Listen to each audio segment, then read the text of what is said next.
been thinking a lot recently about how Christianity creates this theistic-based bystander effect.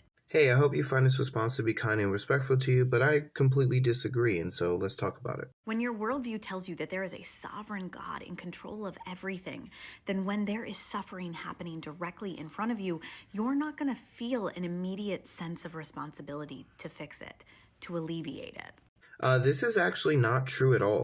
For example, it is Christians far more than anyone else who is most likely to adopt. We also have organizations like Love Justice International, which seeks to end oppression and trafficking worldwide because of their Christian theology. Christians in the ancient world would also adopt children, build hospitals, and various other things.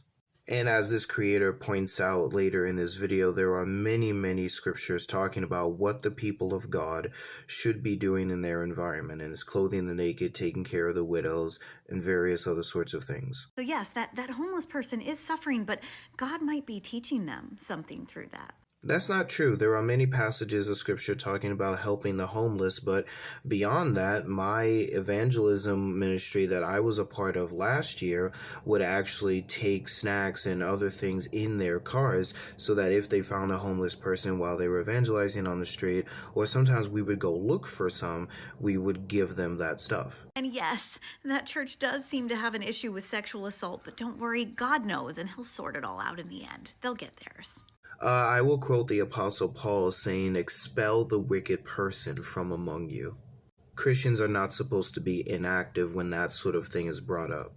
However, I think there are much bigger issues at play than this supposed bystander effect with regards to that problem in the church.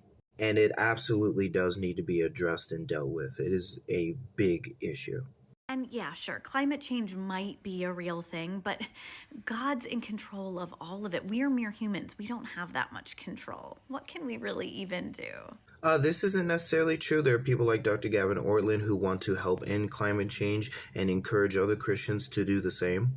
Things like the idea of being made in the image of God and what that means with regards to our mission as humans, and many other things have actually encouraged Christians on the basis of their theology to engage in efforts to end climate change and global warming. When you live in a world where the most powerful being in the universe is also watching what's happening, you think he's going to take care of it.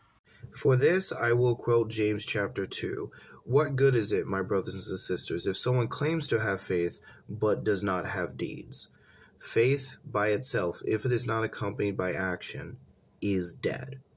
If you truly have faith in God, it will motivate you to do things you otherwise wouldn't do, and humanitarian aid is one of those things. Now, that doesn't mean you have to help nor be responsible for every single problem in the world or in the US or even in your context necessarily. But what it does mean is that you should and can be engaging in some form of aid. And I would strongly encourage every Christian who's watching this to find a way to do that.